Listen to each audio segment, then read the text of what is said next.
If you pulled a seat up to a bar and you sat next to a guy for 10 minutes and he was right for 10 minutes, after about 10 minutes, you're like, he's kind of obnoxious. But if you pulled up to a guy that had an eye patch, he was telling crazy stories, you turn to your buddies and go, get over here. And you'd stay for 2 hours. Right is overrated. Interesting is what wins the audience. Today we have a very special guest. We have Colin Cowherd, broadcasting legend. He's on everyone's TV every morning, the host of The Herd on FS1 and the owner of The Volume. A giant desk. Why is it so big? And today we are looking at the Tony Romo Snap Game, 2006 NFC Wildcard game between the Cowboys and the Seahawks. Oh, it is fumbled by Romo, and then Romo's going to run to the end zone. But I thought it was so emblematic of Tony's career. Wild, ad-libbed, hold your breath. That was always Tony Romo's career. If Brady is all about details, pre-snap, Tony's the opposite. Unbelievable. How crazy is this? We also talk about what he really thinks about the Cowboys. I think they're a flawed football operation. I argue it's about time to move off Dak. Are they ever going to get past this curse? Games with Names is a production of iHeartRadio. Welcome to Games with Names. I'm Julian Edelman. He's Kyler. Jack is back in North Carolina, but he dialed in. He's blowing up the phone. He's dialed in. He's dialed in. And we are on the search to find the greatest game of all time. On today's episode, we are covering the Romo Snap Game. It's a fun one. 2006 NFC Wildcard Game. Wildcard Game, Cowboys versus the Seahawks, with the host of The Herd on FS1 and the owner of The Volume, broadcasting legend, Colin Cowherd. Smart man. So smart. We were all anxious all morning, making sure we were nice and tight because he knew he was going to bring it. Yeah. And he did bring it. He brought it. He brought it. I got nervous. He just knows how to talk. He just knows what he's doing so well. We talk a little bit about his craft of putting on a show, and we were just I was taking notes fervently because there's a lot of good stuff that he has, and he's been doing it for so long, and there's a reason why he's a pro. We also talk about what he really thinks about the Cowboys. Sure does. Oh, he's got some advice for all our Cowboy fans. Mm-hmm. Hey, sometimes you got to take a teaspoon of cement with it. We'll toughen up. His journey on becoming a master broadcaster. Yeah, that's a fun story. Yeah. Obsessed. You guys will understand. And he even gives us a couple tips on being an analyst and how to formulate a show. Mm-hmm. And the key ingredient for a successful podcast. Key ingredients for a successful podcast. I need to eat those ingredients. And then we wrap it up with the show of hitting the old hotline bling. Let's go. January 6, 2007, Quest Field, Seattle, Washington. Just over a minute to play. Dallas lines up for a field goal to extend their season. Romo takes a snap. He bobbles it. Oh my gosh, he's taking off for the end zone. This is the Romo Snap Game.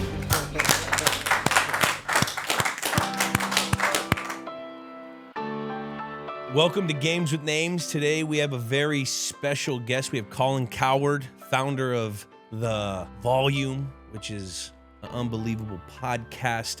What is that? Network, yeah. Network? Digital podcast gambling network, yeah. And he's on everyone's TV every morning from 9 to 12 here out in LA on the Colin Cowherd Show. I watch every day. It's awesome to have you. And today we are looking at the Tony Romo Snap Game. Oh.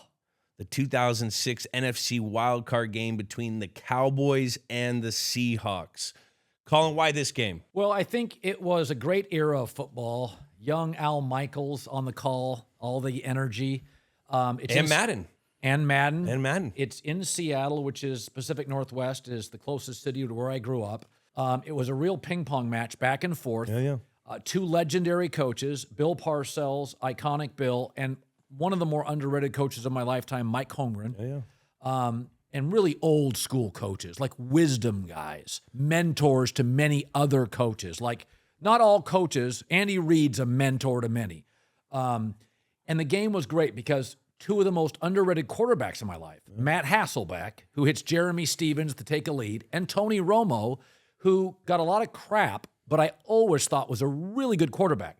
But that play that symbolizes it, and Parcells said it made him so sick he got out of coaching.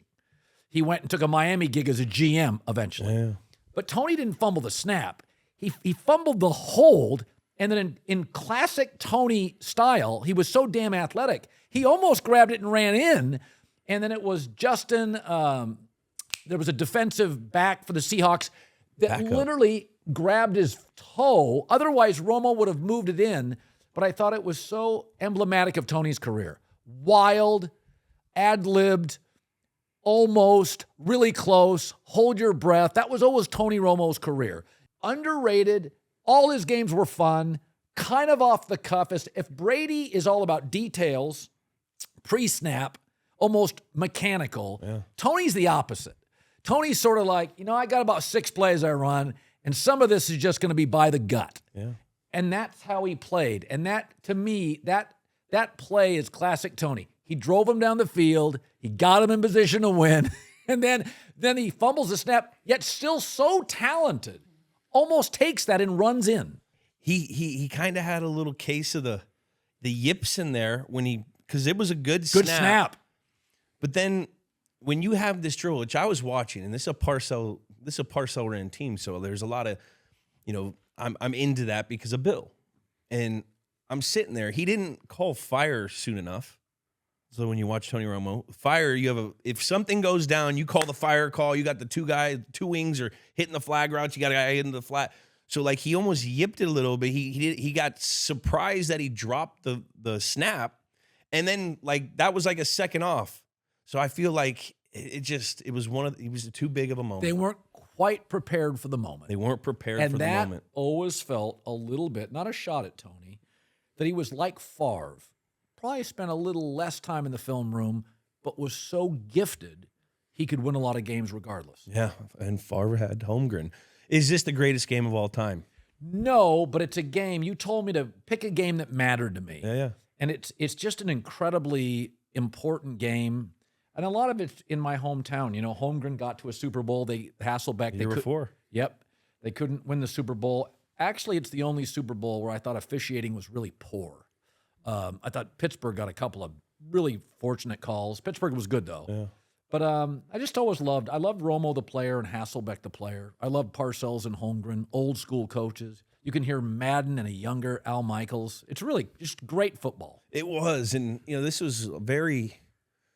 was in my era of football. When I was like a kid, I was coming into college, and it was still a little tricky for me to see Parcells, who you knew as the Giants head coach with the Cowboys, the storylines of this game.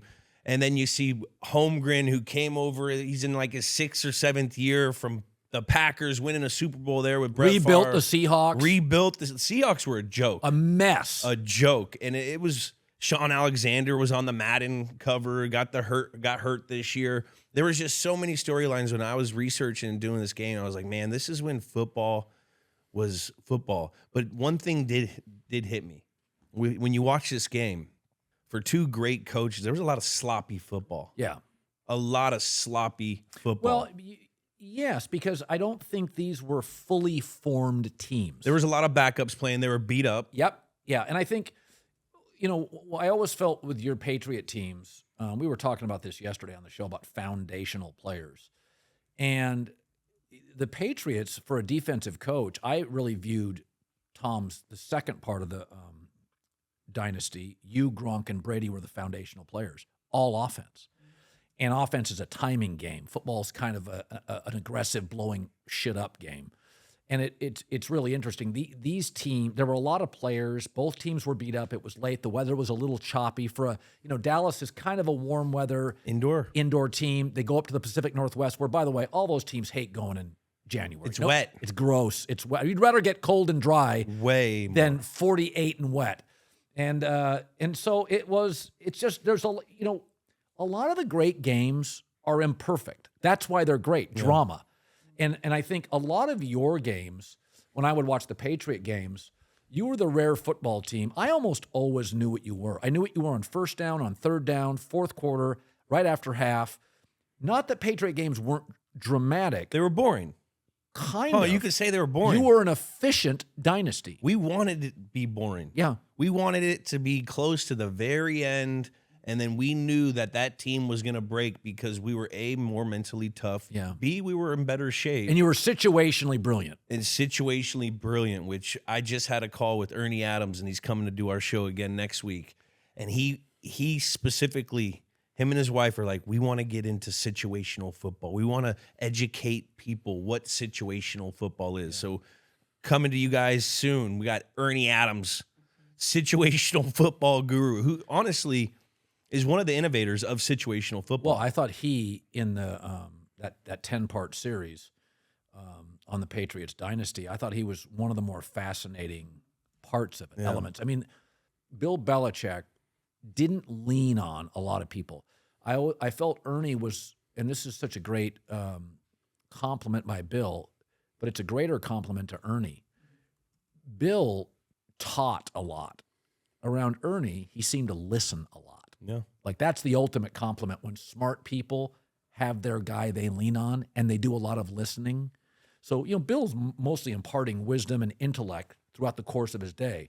Ernie's the time that he asked a question and listened. It's just, Colin's a pro, and that's why I watch your show, is because a lot of the shit that you come up with in your head, and I know the behind the stories, a lot of the times I'm like, this motherfucker, does he know something? It's just how calculated and how you study behavioral, and you really do your work. And that's crazy, because that's really what it was with Ernie. Ernie's like a computer, and Bill knew how to communicate that computer. And he would go to that computer whenever it was situational, whenever it was a rule cause or something, whenever it was any kind of scenario that they were about to get into, and it could be in the middle of a game, they were on the same wavelength where they would be sitting and talking the situation. And Ernie talked about this, and he goes, yeah, we're down 14 points here. We haven't ran the ball very well. This, that kind of reminds me of back in 88 when we were playing against this team as a Giant, so like these guys are literally quantifying and just rubbing each other's minds like that. And it's true. I think football coaches and players, the great ones, are compartmentalizers. Mm-hmm. Is that you can separate your emotion from your details. It's a highly emotional game. But it was like Muhammad Ali could situationally, against George Foreman, say, I'm going to let him beat on me. Yeah. You go ahead. I'm going to let you wear yours. That's hard as a fighter. I'm going to let you take shots at me. If one of the things I always thought was so smart about New England, and I couldn't do this. My wife can do this. My wife will, once a month, say a line. I've known her 17 years. And I'll be like, well, where did you get that? She goes, oh, God, I heard that years ago. I said, you saved that until this moment. If I get a funny line, that shit's out at dinner. I can't hold it for a day. My wife can hold a line forever. And one day I made a mistake on something, and she said, honey, you're right or you're learning. It's only wrong if you do it twice. And I was like, Jesus, could you give me that 15 years ago? I could have used that 15 years ago. So I think what the really smart football coaches and players do is practice, repetition, rote, so you memorize it, but you're able to store things and yet bring those out of the door. Your pass against Baltimore, that's crazy to me. That you guys practice that over and over. It's cold weather. You then, as a receiver, have to throw a perfect pass against an elite defense. That's the ability to compartmentalize not only mentally, but physically. That to me is amazing. And the great coaches and players do that. Yeah. That Damian Woody always told me the story. He said, we practiced a third down red zone play in New England for 2 years. He goes, I was so effing tired of practicing it. And then we face Kansas City. We bring it out in like week 16. And he goes, it works. And he goes, I remember walking back to the sidelines, talking to a guy. I'm like, dude, we're just smarter than everybody else. We're just doing things different than everybody else. And me and Matthew Slater used to have these things called State of the Unions. We were roommates. We lived together for 4 or 5 years. And we'd be sitting in a team meeting, and Bill would lay out the keys, what we had to do that week in the game.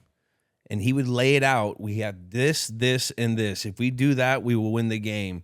And this will happen. And there'd be like 4 or 5 times in a season where he would do that. We would like after the game, we're watching film. We're like, oh my God, he literally called the game out because we were prepared for everything. Yeah. And speaking of preparation, I want to know, what's your prep going in to like a work day, like your day-to-day life when you're preparing for your show? Are you sitting at home when you get home from the show? I know you have a great relationship with your wife and you hang out with her and your kids, but you always digest some sport that night or some kind of content that night. Are you watching that content thinking you're going into your show? Because you always pull something from what you watched the night before. Is that all, like, how do you prepare for all this, like a 3-hour show? Well, I really prepare for a 1.5 hour show. And then I usually have a guest in the last hour and I let the show develop. So you can't prepare for the whole show, nor do I want to. I want to let it breathe. So my first hour is a lot of me just sort of erupting and giving you, emoting, vomiting. Here's my takes. And then I tease stuff. Top of the hour, I do Colin right, Colin wrong, the hierarchy, Blazing 5. So I try to either before I go to bed or drive home have my lead. I don't want it cluttered. I don't want to hear anybody else's opinion. I'll turn on music driving in or a news radio station. I'm kind of formulating it as I drive in. I drive in, I've got a big staff, and they lay out 20 stories. I pick 5. I usually have the first 2 big takes of the day. But then it's about 90 minutes. We just pitch. I have guys say funny lines. I write a funny line down. Yesterday, we didn't get our lead until the very last take. Like somebody said something and I said, oh, that's really funny. And so a lot of times instead of building out in, I'll build in out. So if somebody gave me a great line, I'll find the line and I'll figure out a way to build around the line. So a guy gave me a line a couple days ago. I was talking about Tua looking small. And one of the guys in the room, I said, Phillip Rivers. That's what I want my quarterback to look like. And a guy in the room said, you like your quarterbacks like you like your furniture, big and hard to move. And I said, that's a great line. I'm going to build around that line. So I didn't have a topic. I said, that's a funny line. Let's build a Tua topic around that. Because it was one of those topics I was like, I don't know if it's a topic. It's a topic. I like the line so much. Yeah. That's the payoff to the audience. So sometimes I build out the big topics, Dan Hurley, we build it. Other times I just get a funny line and I think that's too good of a line. That'll go viral. That's funny. And I had 4 friends text that to me, like in the building. They're like, that's good.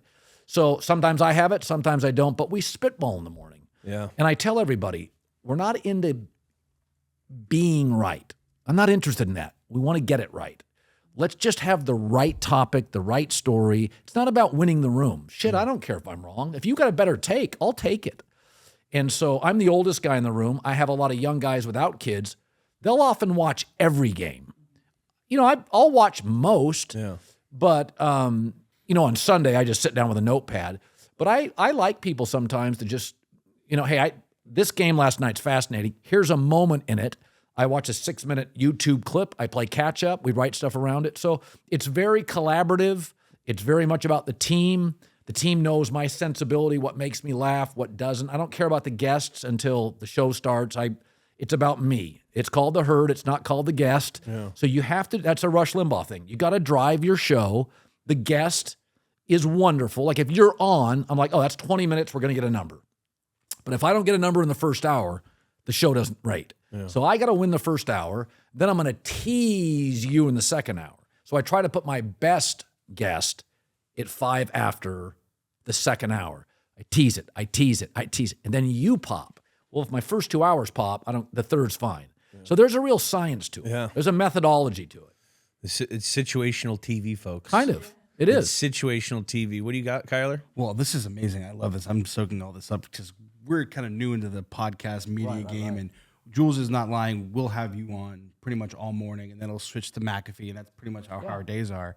So you mentioned that you kind of like to start with a nugget or like a line. Sometimes, yeah. So let's say you come up with Tua is small. Now, will you have something like that affect your opinion, or will you say I think Tua is X, Y, and Z as just a personality or how you view the game, and Tua small is a good thing because he's in shape and he's ready for the season, or Tua is not looking like?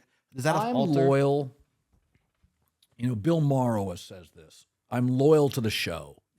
I'm loyal to whatever the best content is. Yeah. Like when I lived in New England, you become, there's an affinity with the team because I just watched everything. So there's people you like and players you like, and that absolutely shades your view on something. I found myself, I liked the intellect of New England. I like the toughness, the resilience, the intellect. I like smart football.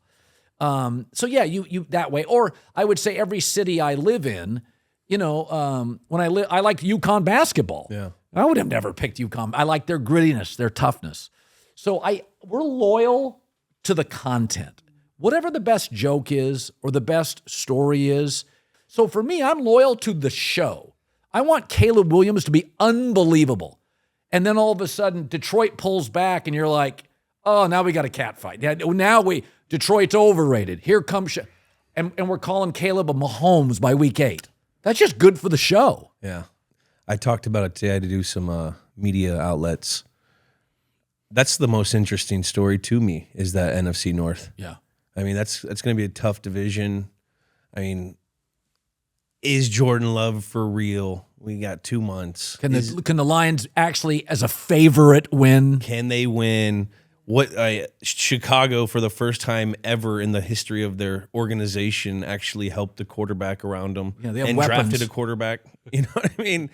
And then also Minnesota with KOC. He knows how to get production out of offense. I'm a little worried about their defense and the quarterback, but that's going to be an interesting topic, and especially being with Fox. We talk a lot about those NFC teams. I've learned over the last 2 years.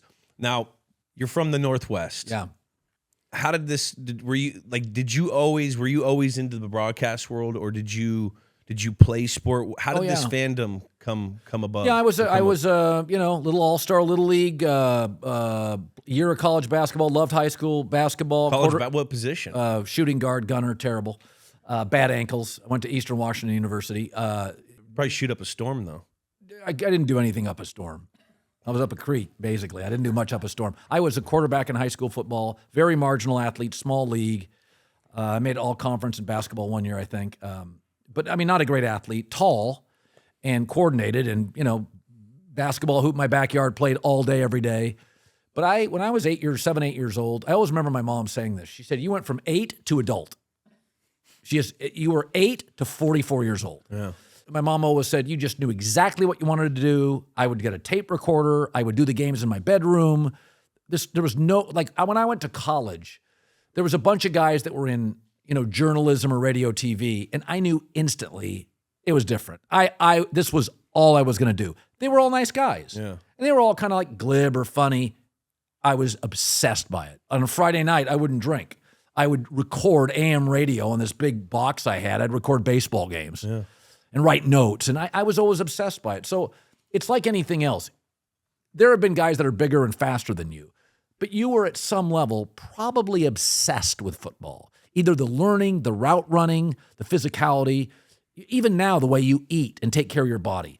There's an obsessive nature to a lot of successful people. Men, women, doesn't matter. And I think I got very obsessive about it by 8 or 9 years old. It's all I thought about. I can remember playing basketball with my friends, and I called it, always, no exception. Jabbar over to West, Gail Goodrich, 18-footer, and people are like, my friends after a while, just like, that's just what Colin does. He talks to himself during the games.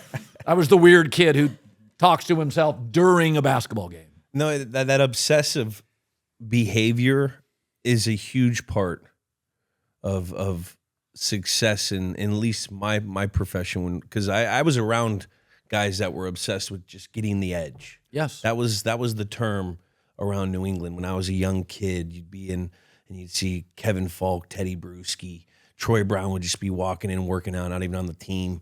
And these guys would be just yelling, I'm getting an edge on you. Everyone was just trying to get better.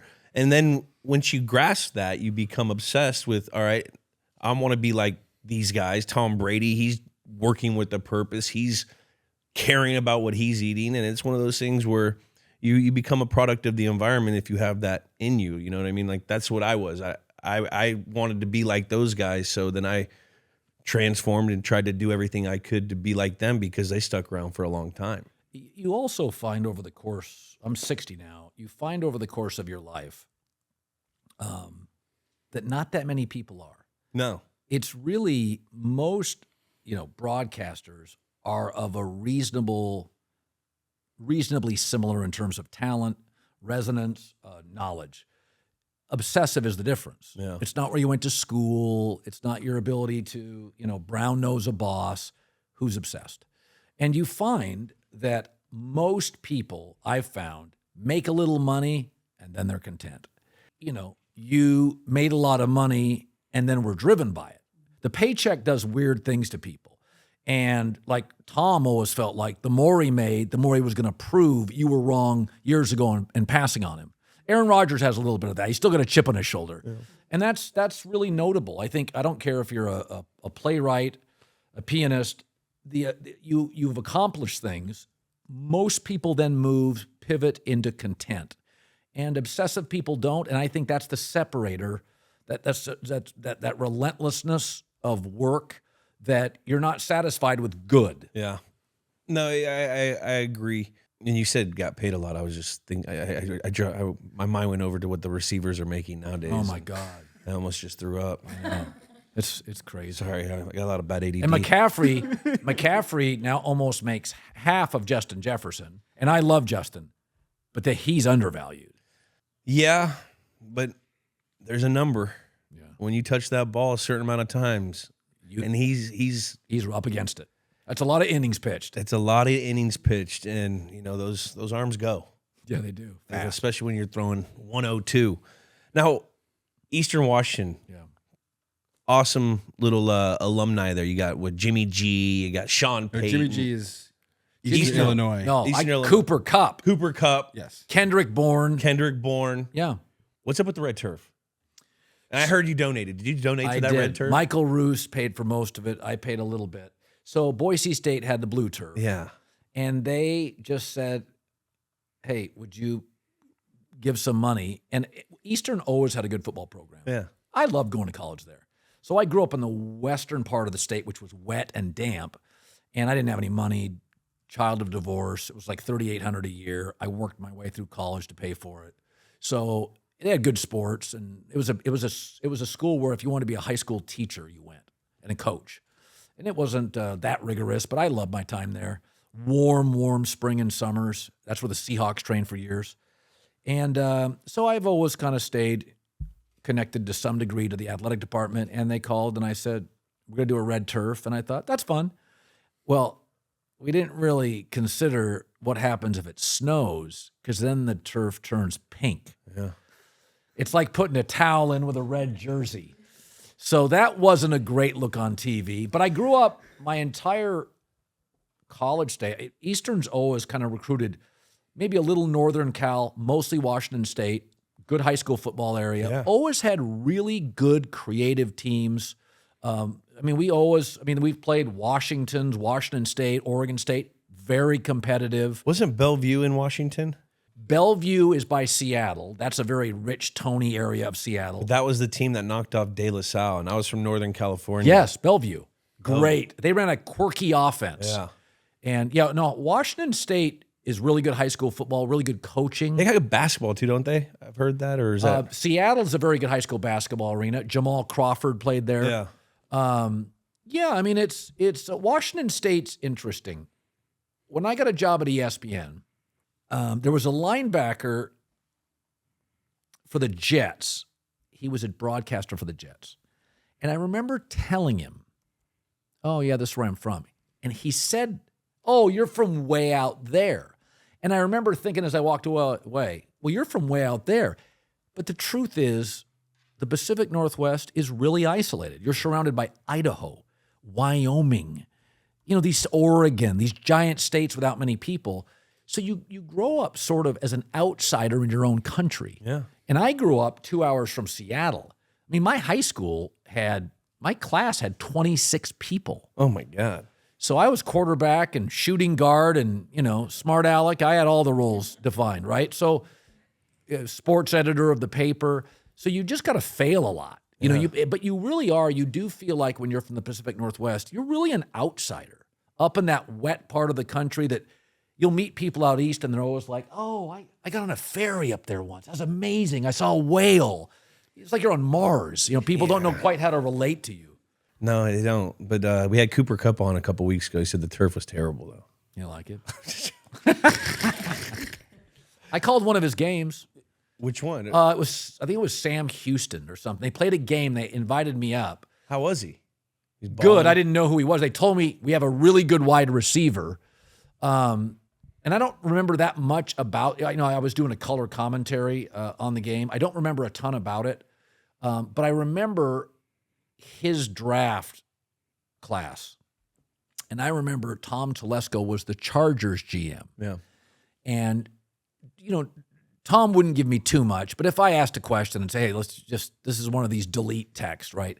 And I said, what do you make of Cooper Kupp? And it was one of the few times Tom said, we'd take him. He said, he's probably second to third. He said, but if he's available, we would look at him. He's on our board, and the Rams got him. Yeah. So he was one of those. He was like, yeah, he is sneaky good. Yeah. They knew it. He's been an unbelievable football player.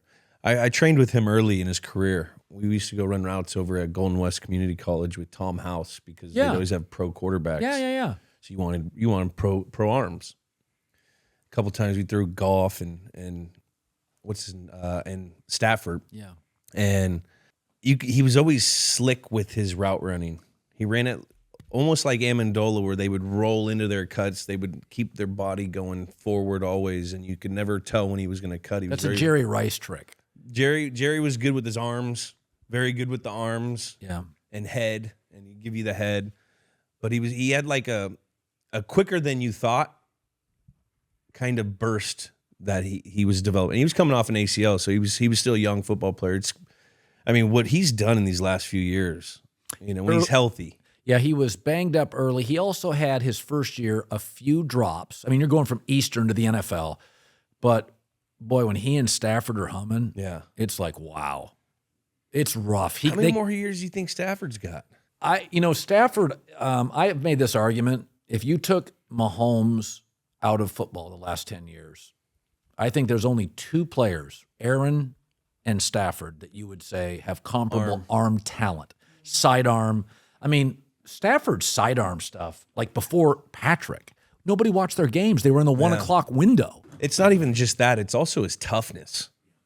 He's played with some terrible offensive lines, and he gets his teeth kicked in, and he gets up every time. He still can find a way to make those crazy throws, which that's a part of being a great quarterback, being able to know when your offensive line isn't there, getting rid of the ball quick, being able to adjust your body according to your injury or whatever. Like Tom was hurt all the time. Yeah. And no one knew anything because he would adjust his game to how. Remember when he ripped up his this part of your thumb? Yeah. Gashed it. What was that on? And they showed it Super Bowl year? Yeah, they showed it 2 weeks later. It was disgusting. I couldn't believe he played. He played with some crazy stuff, that TB12 method. Did you ever, by week 10, were you ever feeling good? No. There's always some sort of bang or bruise that you had. But no, not week 10. Week 8 to week 12 is like the lull period of the NFL. Guys are starting to get beat up. The yardage is starting to go high. Less time to recover because of certain games. And we were always on primetime games. So we would be at an away game, 8 o'clock. You fly in, the hours get long. You fly in, you got a team meeting at 1 o'clock. You got in at 5. You got to run at 2. So that all adds up. And no, that was always, but after that week 12, you started sniffing the playoff spot. You started sniffing that bye. And so you get re-jolted. But those are the biggest dog days of the season, 8 to like 12, 13. Because after that, there's light at the end of the tunnel. You got something you're going for. They're all important. Don't get me wrong. It's July in sports radio. Yeah. Yeah. By August, you can feel football coming. It starts smelling like football, the grass. Yes. July, those are dog days. You come in on a Tuesday, boys, we got no stories. This is where we get paid. Yeah. Speaking of dog days, how did you My ESPN was interesting. I always felt like I was a coffee bean at Starbucks. Nobody knew who I was, so I was a local guy.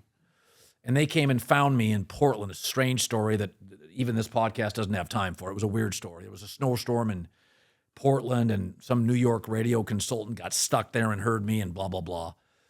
And I always felt there it was a gigantic factory, and I was a coffee bean, and it was a great place for me. But I did feel at the end it was a sports factory, and I was tired of putting in a shift at the factory. Yeah. And I wanted to, Fox came, and about a year before I left, I had, they were like, hey, if you wanted to host a game show for another network, like Strahan, Aaron Andrews have been on other networks, they were much more amenable to do more things, production companies.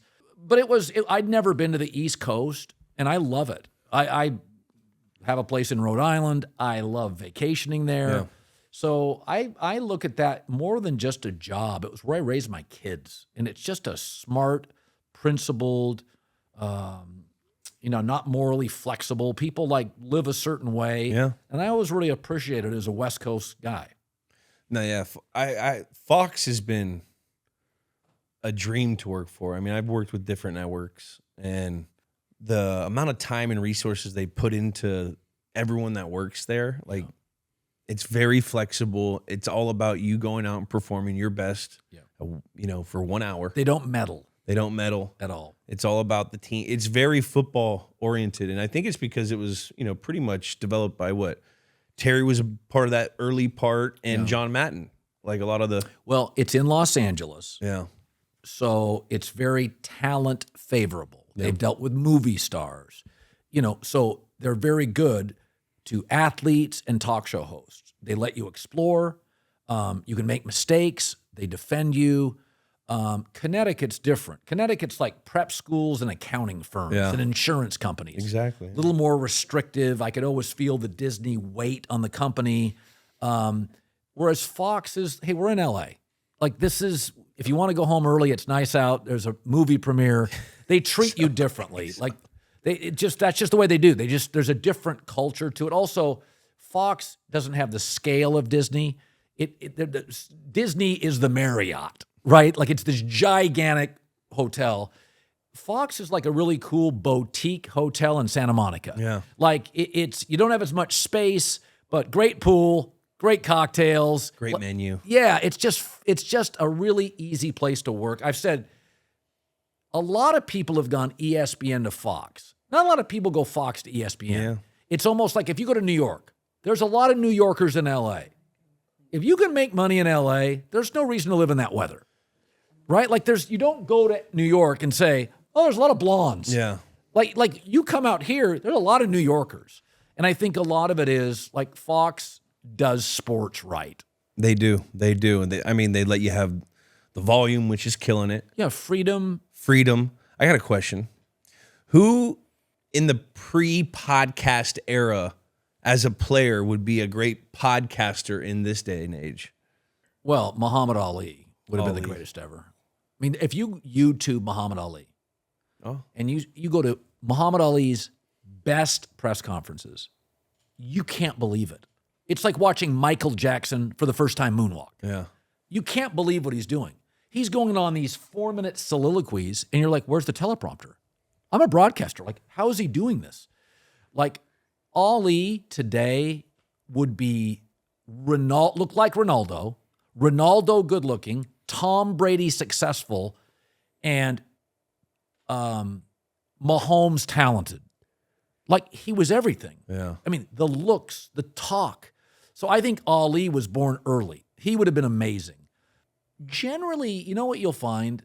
Podcasting is not broadcasting. Because when I started the volume, my broadcasting instincts were wrong all the time in podcasting. Yeah. Just all the time. And it was funny. I was like, man, I'm just whiffing on this. So I really like I'm a pretty curious guy. I like to make mistakes. I like to screw stuff up so I don't do it again. So I made a lot of mistakes when I started the volume, just thinking it was broadcasting and it's podcasting. What you find, two things always work with podcasting. Are you curious? Joe Rogan's curious. You're curious. Curious people succeed. And storytellers. That's why when you come on my show, one of the things I always say, like, hey, what do you got? What do you want today? What's your best story? Yeah. Storytelling work. Nobody. We very rarely go to. You give us the questions before. I don't go to those. I know. I'm sitting there. We go over them for like 30 minutes, and then you'll hit me with a question before we get on, and we'll dive into that. Yeah, I'm Authenticity's that always. Yeah, go. I want your best story. Yeah. When I speak to young broadcasters, I always say, just be interesting. Like if you pulled a seat up to a bar and you sat next to a guy for 10 minutes and he was right for 10 minutes. After about 10 minutes, you're like, he's kind of obnoxious. But if you pulled up to a guy that had an eye patch, a hook on his hand, and he was telling crazy stories, you turn to your buddies and go, get over here. And you'd stay for 2 hours. Right is overrated. Interesting is what wins the audience. Be interesting. Tell stories. The delivery. Incredible. The analogies. That's a pro right there. This is a pro. I was thinking like Dennis Rodman or something. He's a little too out there. Yeah, but if he were to talk, the stories he would get with the audience. I think he would exhaust you. He wouldn't be as detailed. I think he'd be good for a podcast. What you're doing is a podcast business. Yeah. And so your traits, like a quarterback, your traits are you work hard, you're curious, you tell stories. That wears well. Anybody can do a good podcast. Anybody can come on my show for a spot. You come on every week. So the really good people can come on every 2 weeks or week, and it's like, God, he's good every time. Yeah. That's a lot of quarterbacks. Tebow had a 6-game winning streak, 7-game winning streak. Like a lot of winning streaks in football that you're like, how the hell did that happen? Year after year. If you really think about greatness, Kobe Bryant's entire career, you game plan to stop him. Your best defensive guy on him, trap him, get the ball out of his hands. He averaged 30. So people don't understand it. To be great, I mean, Jesus, all you do with Luka is watch film on how to stop Luka. He could drop 40 tonight against the world's best basketball players. The difference between great and just, really good player, there's just not many of them. Just not. People spent literally the entire division drafted against Tom. Edge rushers. The whole division was drafting edge rushers against Tom. None of it worked. No. For 20 years. Would you rather have a 6-game winning streak or circumcise a bunch of kids in the Philippines? Why not both?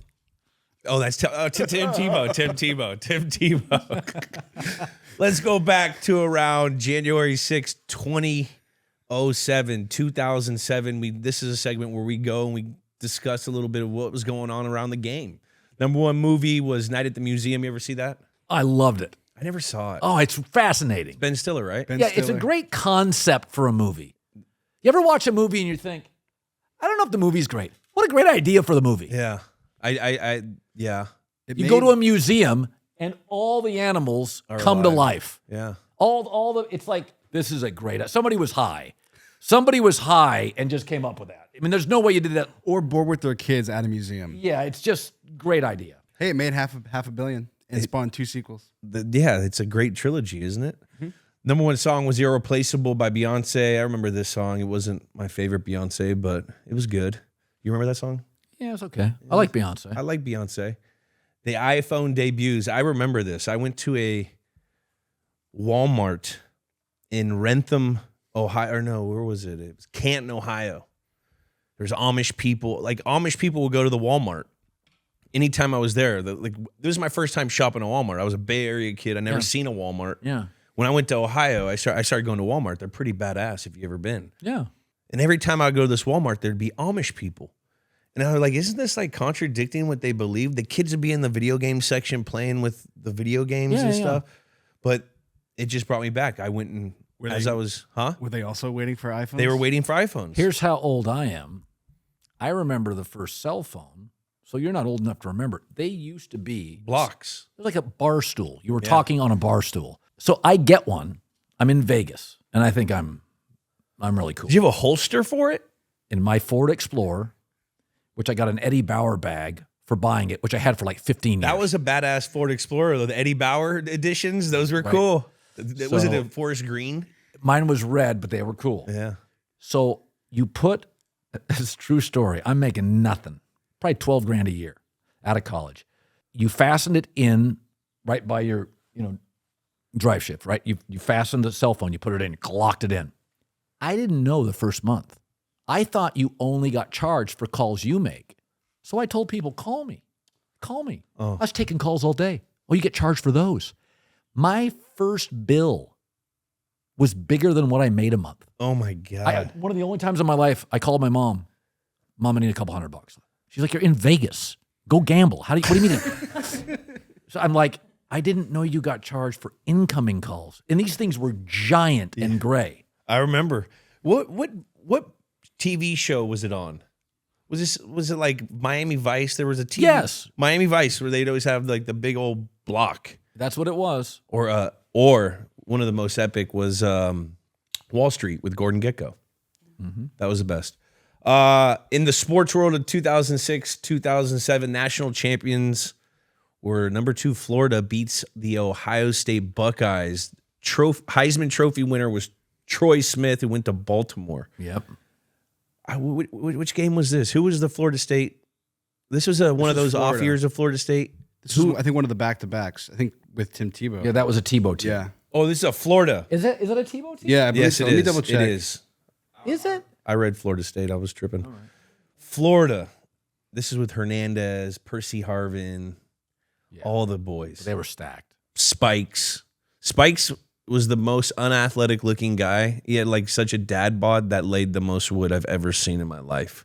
This guy would come down and we would watch on 9-on-7 practices, which is the run game. So you it's a run, so it's a cheat for the defense. But I would sit sometimes and we'd be doing like routes, and I'd look over, and Spikes would just be teeing off on the fullback.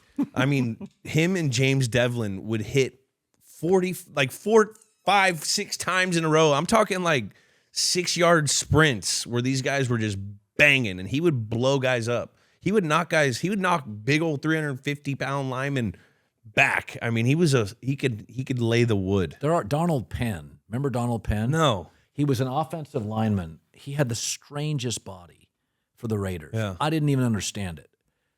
That guy just engulfed people. Yeah. It's weird. When I first met Teddy Bruschi, I'm like, that's the Desert Storm guy from Arizona? He brought a briefcase. I'm like, he looks like a bulky accountant. Yeah. Teddy walks in. He looks like a middleweight boxer. He dropped a bunch of weight though. Okay, because I'm telling you, Because Teddy you got to look at his neck when he he was playing. nasty. Nasty. He's one of the 5 to 6 best college players I've ever seen. You could not block him at Arizona. People don't realize he was defensive lineman. You couldn't block him. Yeah. Undersized. Could not get in front of him. He was an incredible football player. Yeah. Teddy. Dick Tomey, Desert Storm, they called it, that defense. My first day at New England in OTAs when the vets came, Teddy was on punt team. Like, that's how Teddy was. He was practicing. I was on the punt team. He was on the punt return team. And I had to do a stab technique on him. And I touched him. Like, you have to stab the technique. And then once the receiver. Belichick makes you. Yeah, it makes you. And after that rep, he looked at me and said, "Hey, rookie, you ever touch me again, I'm going to cut your fucking arm off."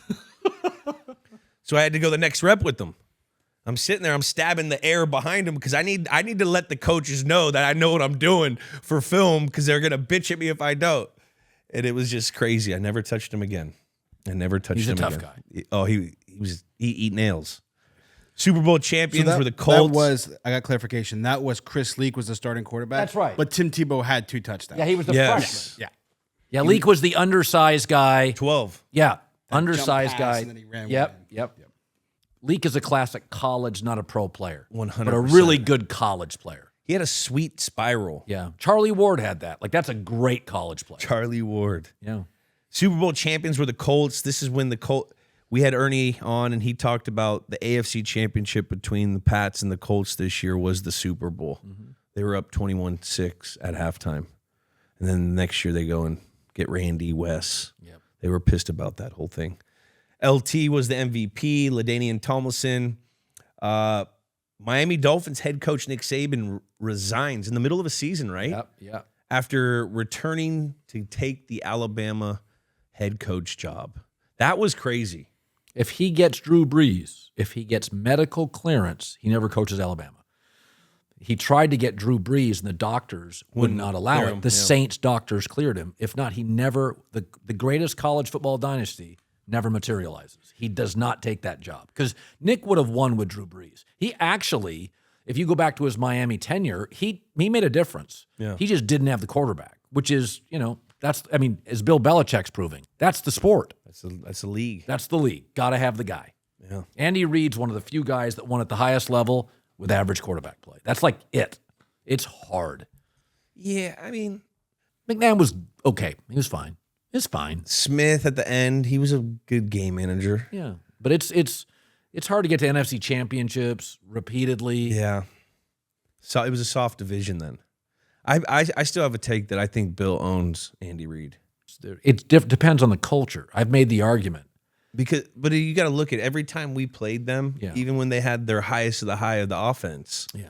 We always had a great defensive plan, and then you could run up. You got to run the ball against. I would say Tom. Yeah, Tom.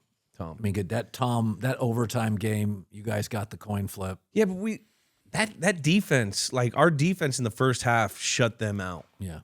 Like some of those calls, and then even the next year when I think Stidham went in there, and they battled them, they held them 0 points in the first half or until the fourth quarter. Well, the best two coaches last 20 years are Andy and Bill. Yeah. One offense, a play designer. One's the smartest defensive coach of all time. Yeah. Do you remember the Statue of Liberty game? Oh, of Boise course. State beats Oklahoma. I'm from the Northwest. Yeah. Boise State was always this little. I always used to tell people, like, and you're in the Pac-12, don't schedule Boise State. No. You're their Super Bowl. It's like, just don't do it. Not even that though. By this time, Boise State was, because I was in JUCO and they were recruiting me really hard. They were taking a lot of JUCO guys, which were bounce backs from Florida, That's the right. SEC, and then they were getting like Pac-12 recruits playing in the WAC. Yes. You know what and I mean? well coached. Very well Oh, coached. it's Chris Peterson. Chris Peterson. We did Zembrowski and we had Adrian Peterson to talk about that game. I mean, that was these 3 years of college football with this USC and Texas. Like So this good. was when college football was at its At its highest, best. I think. It wasn't regional. You had a great Western team. Yes. Texas, SEC. Everybody was playing. Everyone was playing. That was the guy proposed to his girlfriend afterwards. We have a whole scoring system. We'll get to it at the end of the show. I still stand by that. I think this is the greatest football game ever played. USC, Texas is way up there. Yeah. It was Those two so for me. weird with the Reggie Bush lateral. I was there. That's one of the great games. I'll tell you, this year I went to Oregon, Washington, Yeah. in Seattle. The missed field goal, that's the second best college football game I've ever been to live. Wow. It was on Montlake. It was insane. Every play felt like it mattered. First series felt like you were in the fourth quarter. Couldn't hear yourself think. Those are great rivals up there. 2 pro quarterbacks, like 10 offensive players are pros, like just stacked. I think the only thing that the Statue of Liberty game has on that USC Texas game is the David versus Goliath. Oh, there's no question. Yeah. That was still David versus But Goliath. you can never call Texas David. It's Texas. Vince Young's maybe the best high school football player in American history. If you ever watch Vince Young's high school highlights on YouTube, No, I haven't. he looks like a 12-year NFL veteran playing against junior high schoolers. And I'm talking Texas high-end football. He is bigger than all the defensive linemen and faster than the receivers. Oh, Cam. Cam was the same way though. Yep. Cam Newton. Go watch the LSU Auburn game with Cam in it. He is running over linebackers, LSU linebacker. running over them. Defensive ends, stiff arming them. The first day I met him when he came in to our facility, he looked like a defensive end. Yeah. Like he was, he's legitimately one of the most impressive specimen humans. Like just as far as how broad he is, how big he is, he's still lean. Like he's like a freak human. Like a 37-inch waist and is cut.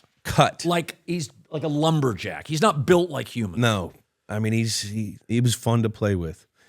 Kyler, let's set the stage for this game. Let's hit the Dallas Cowboys first. So the 2006 Dallas Cowboys had a 9-7 record and were head coached by Bill Parcells. This was his last season as a head coach, and this game that we're doing was his last game as a head coach as well. It is a season of bitter endings and hopeful new beginnings. T.O. arrived in the offseason. Also, the most accurate kicker in NFL history at the time was Mike Vanderjagt, came in. However, he did not finish it with Martin Dramatica. It was also a start of the Tony Romo era that he took over halfway through the season for a Drew Bledsoe, kind of his last play was an interception in the second quarter of some Week 6 game. We actually just had Drew Bledsoe in here.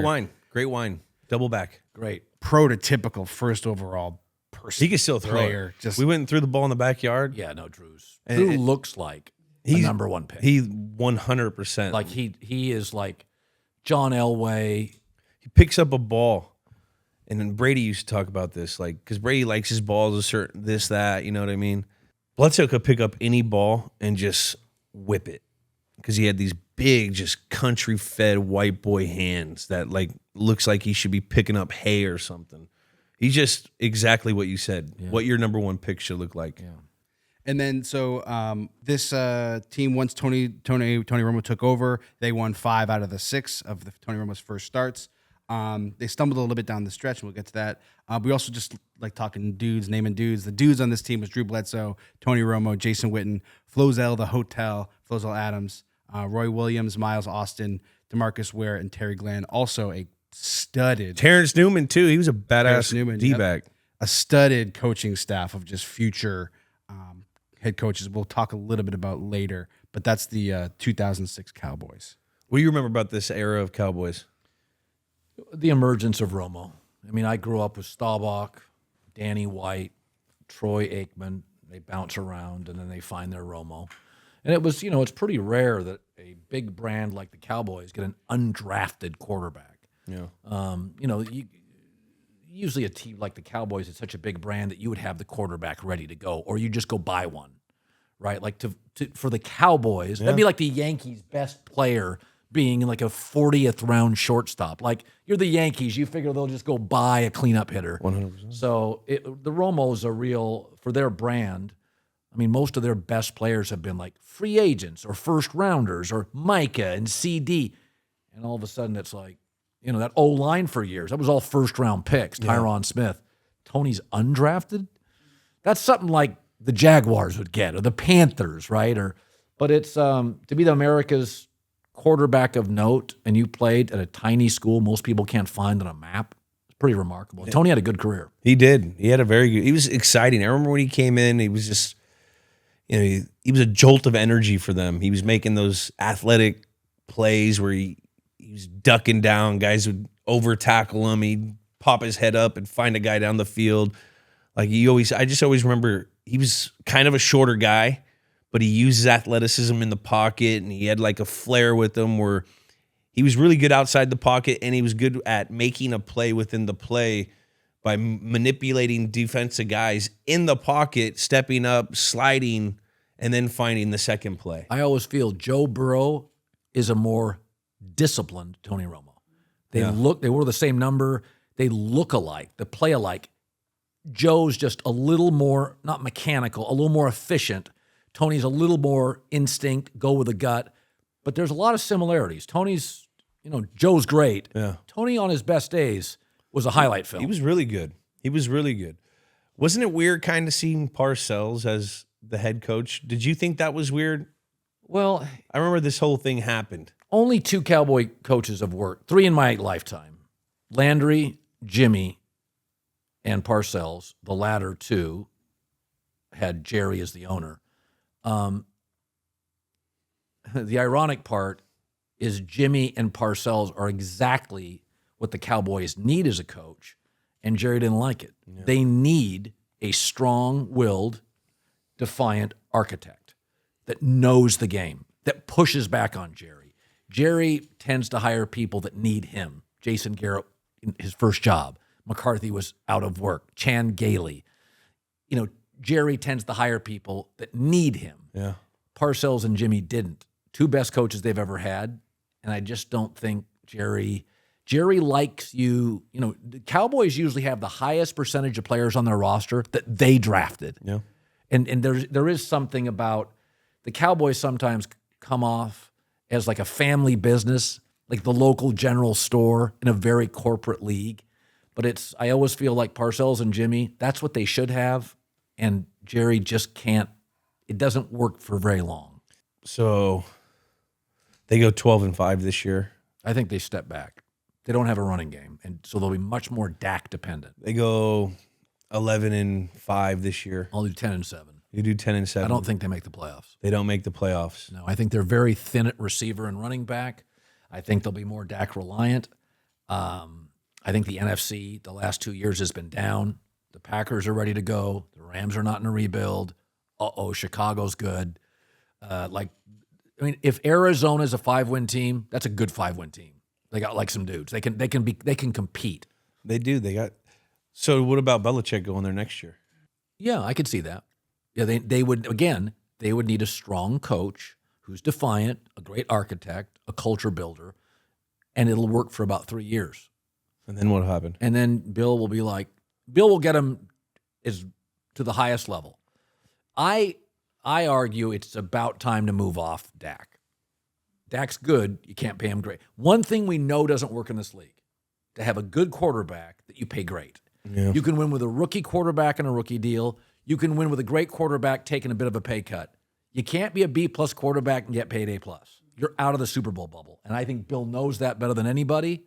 And I think they'll figure out a way to redraft, re-sign the quarterback position, and pay a quarterback along the lines of that. Either a young guy, little money, or an older guy, more reasonable money. You don't think are they going to re-up Dak this year, you think? I don't. I think they're going to let it go, and then they're going to go get a coach, and the coach will sit down with Jerry, and the coach can be the bad guy.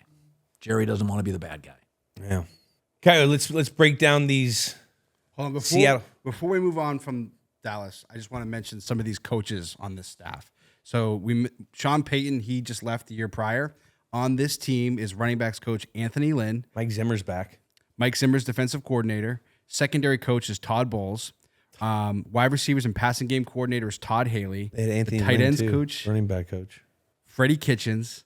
Offensive line and running game coordinator is Tony Sperano. Pretty good. R.I.P. Sperano. We used to battle him when he was at Miami a bunch. Who's had a good plan? Let's get into these Seattle Seahawks, Kai. So 2006 Seattle Seahawks. We still have a few years left in the Mike Holmgren era at this point. This is a Seahawks team that was hoping to build off their Super Bowl run the year prior, in which they went 13-3.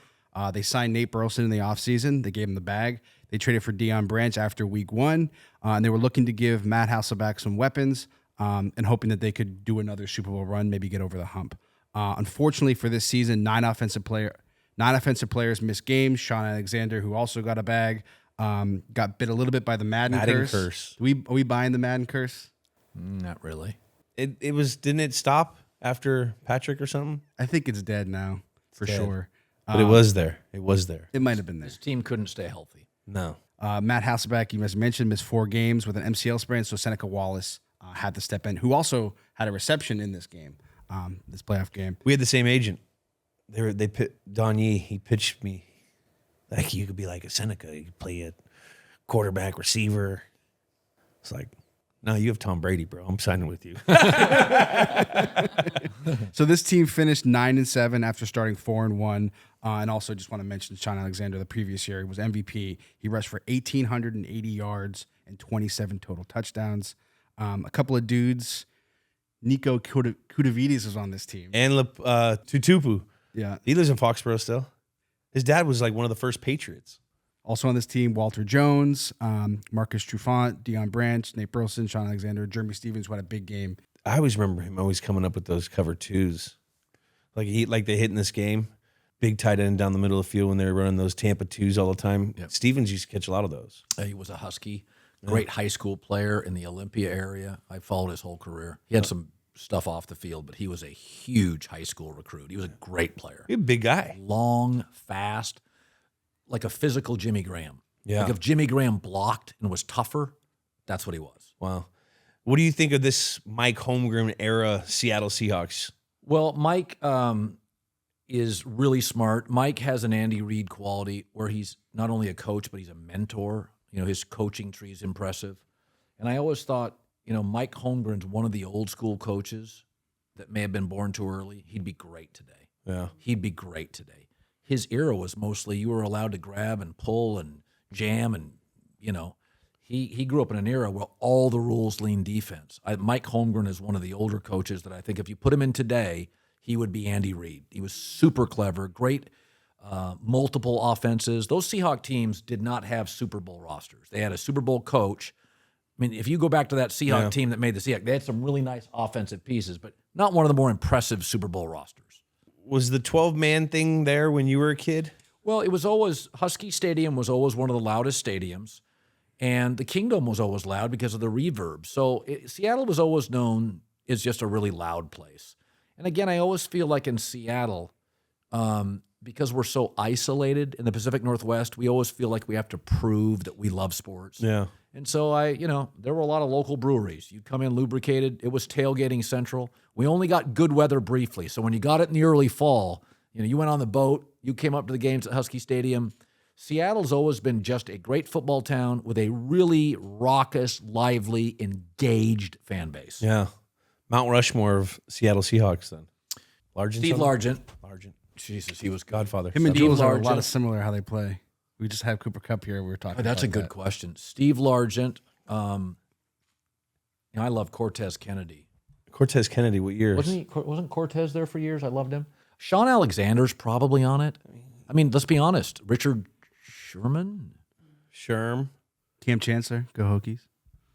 Cortez Kennedy, yeah, he was there. I thought he was so good. I would say, oh, no. Steve Largent, Walter Jones. Boy, that's a good question. I think Sean Alexander has to be on it. Do you put Holmgren in there just because you got him to a Super Bowl? No, because Pete Carroll did as well. Marshawn Lynch. God, there's so many good defensive players. Marshawn Lynch is They had some really good defensive linemen. yes. Richard Sherman. Our problem. Richard for us. Sherman's really close. Earl Thomas. I'd put Richard. Richard was a bigger personality. Also, he made so many big plays as a cornerback. He really defined late round pick, overlooked. He was the Pete Carroll team. Yeah. That's a great question. Seattle's Mount Rushmore. Hell, I could put Jim Zorn on it, the left-handed quarterback. They were. It was so funny. Tampa Bay and Seattle were expansion teams. Tampa couldn't score. Seattle couldn't tackle. If you'd have combined them, you'd have a playoff team. But Seattle had Sherman Smith, Jim Zorn, Steve Largent. They were wild games. But Largent was their first really elite all-time player. Yeah. Jim Zorn was quarterback coach of the Seahawks team. Yep. And a really decent guy. Nice guy. Yeah. All right, Kai, let's break down this game. All right, for the Lead up. This was two 9-17s looking to get hot, maybe catch some fire, go to the Super Bowl. Neither of them really were going into the playoffs very hot, but they made it in, and hopes were still alive. There was some real pressure on Bill Parcells to do something after missing 2 years of the playoffs and all that, Cowboys energy. Each team lost 3 of their last 4 games. Holmgren owned the tuna. He got him in the Super Bowl. I forgot about that. You're talking about great coaches. Yeah. And they're very similar, and that they were both high on wisdom, good teachers. Now Holmgren isn't as New Jersey cranky, not as sort of smart-assy as Parcells. Parcells he's got like Belichick. He's got an East Coast edge to him. Yeah. Holmgren more Midwest, sense of humor. But like comparing Andy Reid and Bill, like different sensibilities a little bit. I feel like Andy Reid and Holmgren are very similar. Yeah, and I know mentors, they came, teachers. But even just their demeanor. Like it's funny, if you look at Belichick's coaching tree, I've always theorized this. Proximity to brilliance doesn't make you brilliance. Proximity to wisdom does make you wise. So Andy and Holmgren offer wisdom, and coaches can take that and use that. Bill's just brilliant. I could work next to Einstein. I'll never be smarter. Yeah. Right? Like Bill literally was a super brain, and that's why a lot of his assistants, you can't take Bill's brilliance, his day-to-day situational brilliance, and you can't duplicate it. But you could take a really good teacher, like a lot of the great athletes aren't great coaches. Yeah, that's true. Right? That's true. I mean, if you look at these two coaching trees, I mean, these are like the trees where all the branches they come from. Yeah. I mean, it's really Bill Walsh and Parcells, and Holmgren comes down and then he creates his. But like these are the two different systems right here. Could you argue anyone else? No, I think Holmgren, Parcells, Bill Walsh. I think Andy Reid's become that. I think he's got a really good tree, but there's a teaching proposition to it. You know, was Bill teaching or Bill just smart? I mean, obviously, Ernie Adams almost had some educational qualities. Like he was more wisdom, right? Like because of his experience. Yeah. But maybe, by the way, maybe that's why Bill leaned on him. Bill had this high IQ, but sometimes wanted that sort of almost avuncular uncle, smart uncle, experienced wisdom. He sought wisdom. Bill was smart enough to know what he didn't know or what he couldn't see. It's not that Bill didn't know stuff, but sometimes when you're kind of in the authoritarian chair, people don't always give you honest feedback, right? Like, and Ernie could give him really honest feedback. Ernie didn't need him. Ernie didn't, he didn't owe Ernie anything. Like, Bill and Ernie's relationship is the perfect kind, where one guy's rich, powerful, in control of it, but he's smart enough to know Ernie's the one guy that doesn't need me. He'll be the most honest to me. Yeah. And that's a hard thing to get when you're in control and power. Yeah, I agree with that. Like I said, I agree with a lot of his takes. I don't know that to be true. That's just what it feels like to me. Don't you think the more power people have, like if you were a president and hired a vice president, what you'd really want is somebody that was honest with you. You wouldn't necessarily need the smartest person because they may be intimidated or challenged. You got to have a no guy. Well, here's You got to have a no guy. Ernie could be a no guy. Exactly. There's a parallel here with the end of the Patriots dynasty and Belichick with kind of bringing in people like Matt Patricia in like maybe not the best role for an offensive coordinator, but maybe there's a trust factor there to that. So maybe there is a downside to that. Maybe there is an upside to that, but something to consider. Yeah, we'll have another time for that one. Now let's break down the game, Kai. Oh, so here's the game. On the call, as we mentioned earlier, John Madden and Al Michaels. Referee was Walt Anderson, which you wanted to specifically mention. Also 44. He was like Cloudy. a stickler. He always had relationships with certain refs. Walt was the type of guy. He just didn't want. It's a give take thing. Hey, how you doing? And then you feel it. If you could bark at him, he wouldn't let you bark. He's a principal. Yeah. There's some guys that are just like that. My bad, cutting you off, Kyler. No, you're good. First half was a battle of field goals, 2 from Seattle from Josh Brown and a 50-yarder from Martin Dramatica. But there was a late half drive. Tony Romo punched it in with Patrick Creighton for a touchdown to put Dallas up 10-6 at half. These last 2 minutes were crazy. The last 4 minutes are crazy. Yep. What do you think about when you think of this game other than the fumbled snap? 2 beat up, really flawed teams that put on a classic television showcase. It's classic NFL. They were not great teams. They didn't play well down the stretch, but gave you a wildly entertaining game, iconic coaches, underrated quarterbacks, crazy environment. It's why the NFL is king.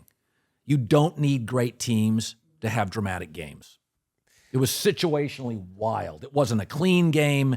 It was just great television. Very wild. I mean, 93-yard kickoff return touchdown by Miles Austin. Yep.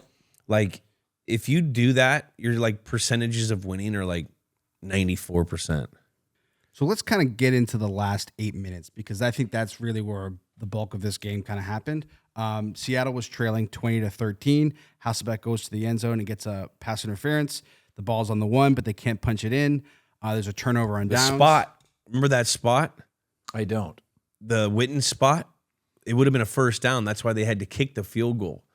They gave him the first. They gave him the first down, and then they took it away. Yeah, it really wasn't conclusive after I watched it, because where he caught the ball, it looked like it was over, and it was kind of rigged. I feel the NFL is scripted. I don't know about rigged, but it's hard to overturn a spot in that moment when it on the field. They overturned it down. It probably was short, but was there enough there to overturn it?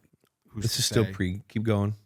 So that was a part of the play right before, because that was a 4th down that led to the botched snap.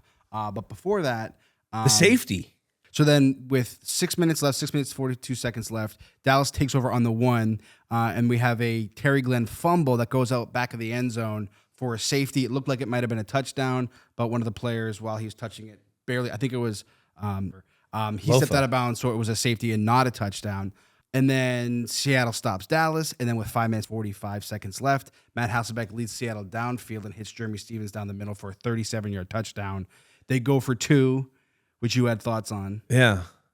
So if you looked at their 4th down play when they lost it on the 1-yard line, Seattle, I hate when teams cut off the middle of the field in like a low red area play, like a gotta have it play. Yeah. So like on the 2-point conversion, they were running like a drag and they were flooding the zone over on the right. So if the defense has everyone over there, there's no backside look. There's nothing there for you to do. So you're cutting off half of the field. They did the same thing on the 2-point play. Like I didn't understand it. So they missed the 2-point, leaving the door open, only going up 21-20. Yep. So with 4 minutes, 18 seconds left, Tony Romo takes over. A little bit of opportunity to be a hero. There's an 8-play, 3-minute and 10-second drive down to the Seattle 2, which was, as you mentioned before, that with Jason Witten, looks like a first down, might not a first down, challenge. The spot's removed, so it's 4th down. And that's when the infamous Tony Romo botched snap, if you want to talk through that play a little bit. We were talking about it earlier. I mean, when you watch the play, he looked like he got a case of the yips. Yeah. It looks like he didn't call fire because I'm sure they have a fire play whenever there's a botched snap. Like you practice this on Friday practices. Like, all right, guys, let's run the fire drill. And then for a second, I thought he was going to get in. When I remember watching this as a kid, I was like, he's going to run it in. I thought he was going to run it in. Yeah, well, it is kind of your vintage Romo that he screws up and is so athletic, he almost makes the play of the year for the Cowboys. Yeah. That's so Tony. He didn't even need the score. He just needed to get the first down, too. I think the real question here we were talking about earlier during our prep was, why was Tony Romo even still the holder at this point of the season? This kind of revolutionized the game because this was the last time you really saw backup quarterbacks holding the field goals. Well, plus analytics has moved. You know, the PAT is now harder. Analytics have come in. So the traditional PAT just doesn't, it's so much has changed. Yeah. For just a simple play that used to be a go get a beer at the fridge play, like the short field goal, like the PAT now like has drama. This is what they're doing to the kickoff rule. Yeah. The NFL figures out where, you know, is usually in my life, that's a 99% game-winning kick. That ends it. And so with that failure, it makes people reevaluate situationally what you're doing with a quarterback taking the snap. Yeah. Which is weird. You have all that, if you think about it, it's a precision play. You have all this energy. You're on cloud 9. You're probably the worst guy I want taking a snap. I want guy that is just like, come off the sidelines, ready to go. That's all I do. Tony's got a million things going through his head. He's tired. He's exhausted. Now he's got to get down to a special team situation in crappy weather. It's tougher than you think. No, I was a backup holder. It's very tough. The holder and kicker, or the kicker, and now the punter usually holds for the field goal guy or the field goal kicker. And those guys are practicing that operation all day long. Like, so they know how to snap it. The snapper knows how to snap it to where the laces are in the right area for the hand of the holder. Like, that's how precise it is nowadays. It's just, I mean, it's crazy to see a backup quarterback, or now your starting quarterback, even a quarterback holding it, and this wasn't even that far along. Are you a Seahawks fan still? Not really. Not really. I'm kind of a show who's fan. the most interested. They don't We're have the show fan. What's best for the show? What's best for the show? They have a rookie coach, a new staff. We don't know him. Gino's sort of a guy. So they're not, the teams that Kansas City, Baltimore with Lamar, people love him or don't. Yeah. Harbaugh now, Niners, Eagles with Saquon, Cowboys brand, Packers with Jordan Love. There's 7 or 8 teams that are more interesting. Then you get into the Seattles, Tennessees. I mean, Seattle can win 8 games, and they're still sort of nondescript. Yeah. Can you walk us through this play? What was going through your mind when you're watching this actual play? Well, I thought my at the time, in this game, I wanted the Seahawks. At this point, I'm thinking, I'd like the Seahawks to win. Yeah. My friends are Seahawk fans, and I thought, that's a bummer. Again, in that era, that was just, you were going to make it. I can remember just being like, because I always loved Parcells. I can just remember thinking, Jesus, has that ever happened before? Has that in the history of football, that ever happened? The snap is good. It's caught. Then it's bobbled. It's a very unique play. And if you watch him right before the play, Parcells, he's like yelling like, it's not over yet. Like he's animated on the sideline. Oh. We're not seeing it here, but I remember the game. He was barking. Oh, yeah. And what gets lost in the sauce a little bit with people remembering this game is there was a moment after this. There was about a minute left. Dallas was able 20, to stop yeah. Seattle. There was a bad punt, and they actually had a Hail Mary opportunity. They had a really good Hail Mary. Yeah. Where they had exactly what they wanted, the diamond in the end zone with the guy in the middle, and Romo made time to let his guy get downfield, and it just didn't happen. Yeah, Mike Holmgren said, you end up seeing about everything. One more thing for the Journal. It's really an all-time gaffe. And Seattle, Dallas hasn't gotten past the divisional round since. No, they haven't. Final score, 21-20 Seahawks. Average teams, beat-up teams, classic game. Sounds like a Dallas game. Kind of. It does. What's the aftermath? Yeah, Parcells never coaches again. Parcells never coaches again. Dallas hasn't gone past since the divisional round since. Holmgren was there for what, 3 more years?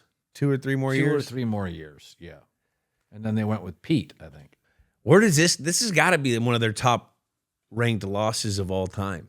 It's one of Romo's more memorable plays. Well, I'm talking about the Cowboys. Yeah, it's one of the ugly ones. Are they ever going to get past this curse? What do you think?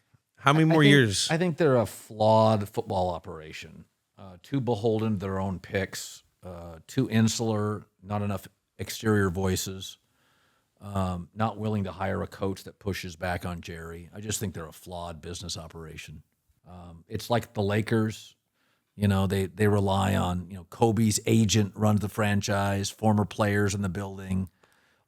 Big brand, but kind of flawed operationally. I'm a big believer in hiring outside voices for a business to test you and challenge you and question you, and Dallas doesn't do that. You got to. It gives you new perspective. You have to bring in people outside the building. I think the downfall of the Patriots late is Bill going back again and hiring people, Matt Patricia and Joe Judge, and I think you need fresh eyes. We had Jed Fish. What are you talking about? Jed Fish, head coach of Washington. Yeah, you need perspective, new perspective, outsiders. Now, what do you think in the comparison of the Holmgren era versus the Pete Carroll era of Seattle? Well, one was very much about elevating offensive players. The other one was about running game, stay low on turnovers, and win with intimidation and defense. Yeah. I mean, a lot of what USC is what with just great linebacker play, great pressure, liner, not a lot of turnovers, a good strong run game, Bush, Lendale White. That was the Seahawks. Yeah.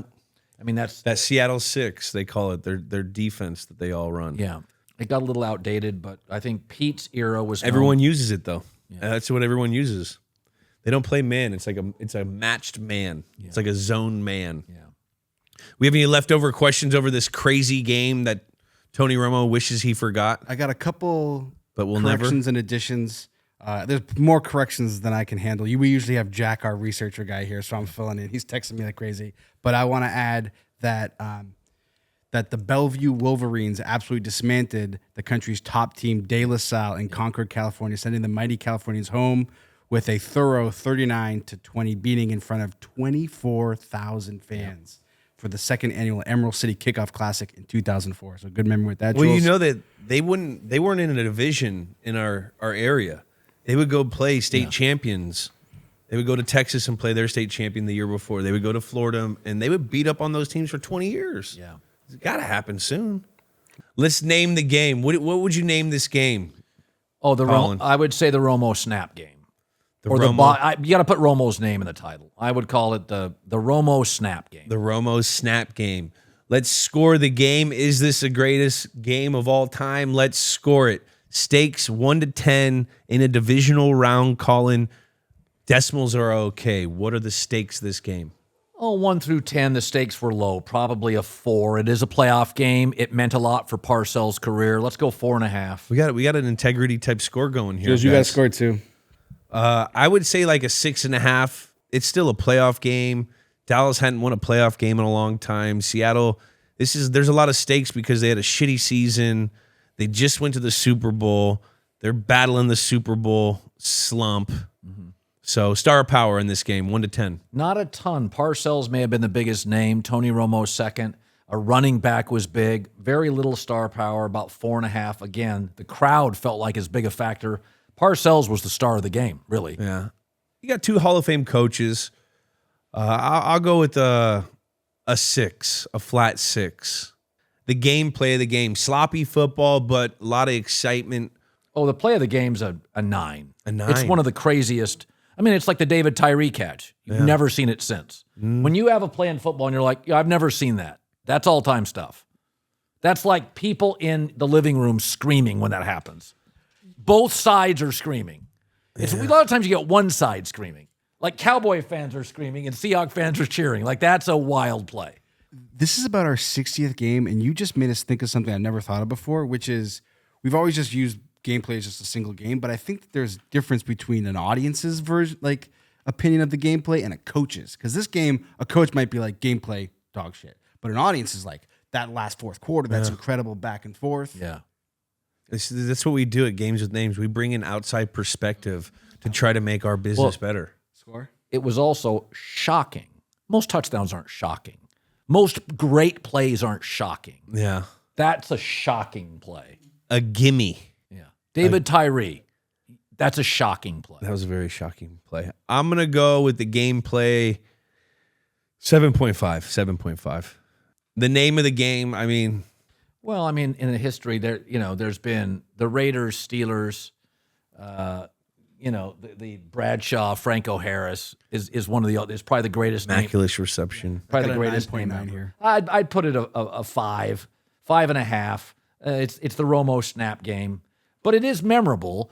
Very few games can you use 3 or 4 words and everybody knows what you mean. Oh, everyone knows this game. Yeah, the Dez Bryant non-catch game. That's... You know what that means. Yes, you do. The David what's a Tyree catch? game. Without a doubt. I'm going to go with that. His point just made my points go up. Yeah, the cultural relevance of it. The cultural relevance of this game is huge. So I'm going to go with the 7.9. 8.3, 8.05, 7. There you go. And where does it stand in our games? Probably low. No. This is it's above the 2031 game, 1995 Angels, Orioles, Cal Ripken Iron Man game, and then just below the 2011 Stanley Cup Final, Game 7 Bruins Canucks. We do an insane disservice to hockey on this podcast. Yeah, everybody does. Yeah. Game 7 It's is America, right above baby. this We love hockey. botched snap game. But I got to see guys running on field or courts. It's too fast. I can't follow the puck. Colin, you want to add anything about this game?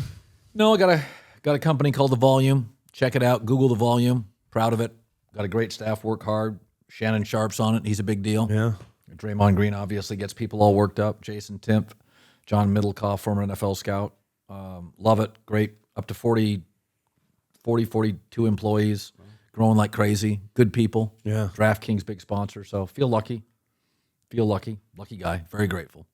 Well, we're grateful to have you here in the Nut House doing Games with Names. It was honestly a pleasure.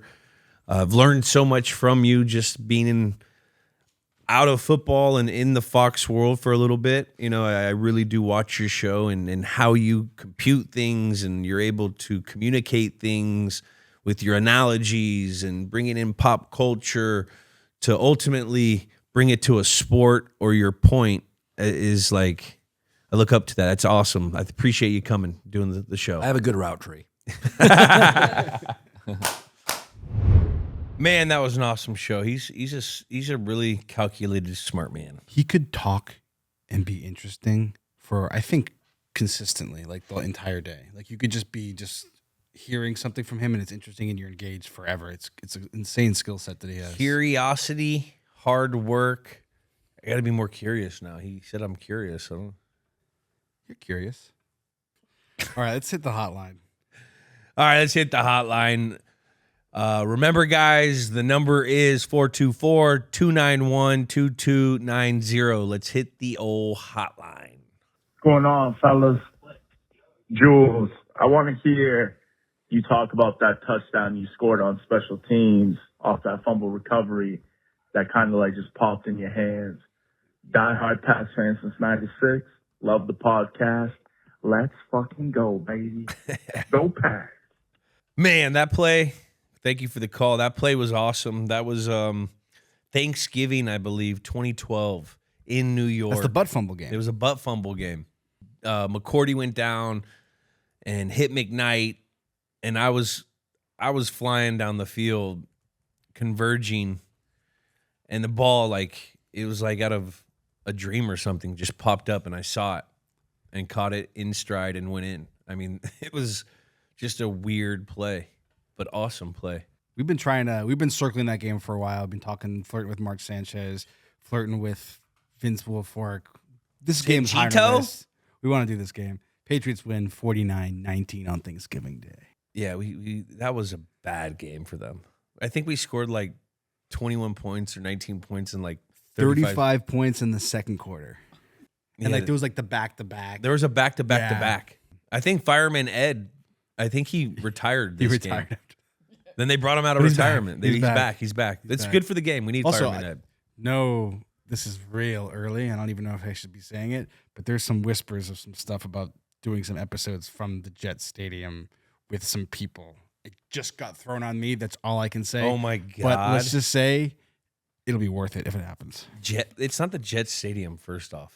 That's how a soft said Jet Stadium. I even in that moment when he said that, I was like, it's Giant Stadium, idiot. But Well, it's not even Giant Stadium anymore. it's MetLife Stadium. It's the MetLife Stadium. The old Giant Stadium. I played in the old Meadowlands. First start. I love that highway that just like drives by it. And it's really just a fucking swamp just off in the distance. Yeah, but it's so cool. Like when you get off the plane and you're driving towards or your hotel. We used to stay at the airport hotel for no distractions, obviously. Flying to Newark. Yeah. And you drive and you see the city on the right, and then you see big old Meadowlands on the left. You see like the ski park. See a bunch of crazy Jets fans. It was awesome. Did you played some games against the Giants there too, right? Yeah, I broke my foot there. That was that with the last minute field goal. Yeah. 2015. Deion Lewis too. All right, next one. Thank you. So going back to the Seahawks Super Bowl with the Patriots, obviously they ran a lot of single high stuff. Without getting too technical, I was just curious from a viewer standpoint. They ran a lot of single high stuff, which was like cover 1, cover 3. How were you guys able to identify the 1 versus the 3 during the play? Because it seemed like you had a lot of post-snap adjustments, or Billy O'Brien calls them side adjustments. Like, how were you able to identify that stuff and snap routes off to the proper positioning where Tom was able to time things up and hit things where they needed to be? That's a great question. That was the old Seattle Six. Dan Quinn was the head coach or the DC. And the one thing about Seattle and that defense and the Legion of Boom, they did what they did. They rushed 4 and they played like this match zone on the backside with their secondary, and they had really good football players that all played on a string. So if one guy went somewhere, another guy went another place. It was pretty easy to see man coverage versus zone coverage. That's why you saw a lot of the times we'd have Gronk way outside. So if you saw a linebacker went over with Gronk, you knew it was man coverage. They weren't going to put, a linebacker out there to play cover 3.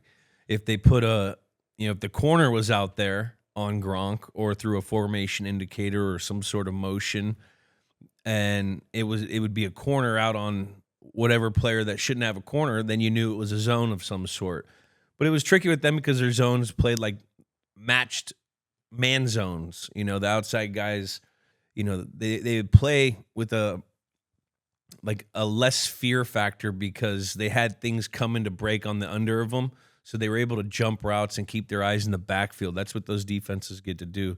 And they only do that was because of Bennett and all the interior guys that they could get after the quarterback with just 4 guys. So you need to have a really good defensive line in order to do that. And they also just so happen to have one of the best secondaries, of my era. So it was a crazy good defense, but we knew what they were to do. We knew, and they were a team that did what they did. They knew you knew what they were playing.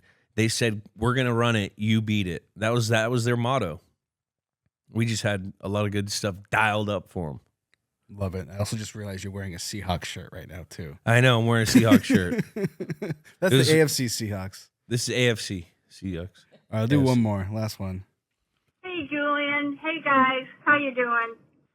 So I'm in my car on my way home from work listening to this video when all of a sudden I felt like calling and asking you, Julian, what is the best piece of advice you've ever received? Best piece of advice you've ever received?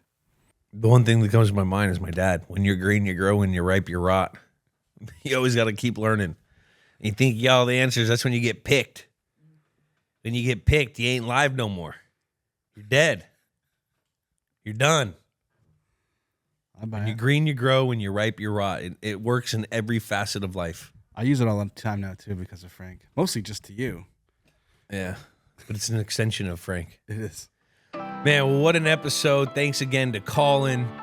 That's been another episode of Games with Names. Subscribe on Apple Podcasts, Spotify, or wherever you listen to your podcast. Comment a game you want us to do. And remember, rate and review. Rate review. Oh, Jules, you're so small. Oh, he's you know why he's mad? Because it's usually Jack that does it. He doesn't have a line. I just don't want to do it. He doesn't have a line. Doesn't have a line. Remember to follow Games with Names on YouTube, Instagram, X, TikTok, and Snapchat. Leave a message on the old hotline bling at 424-291-2290. We will see you guys next week. Games with Names is a production of iHeartRadio. For more podcasts from iHeartRadio, visit the iHeartRadio app, Apple Podcasts, or wherever you get your podcasts.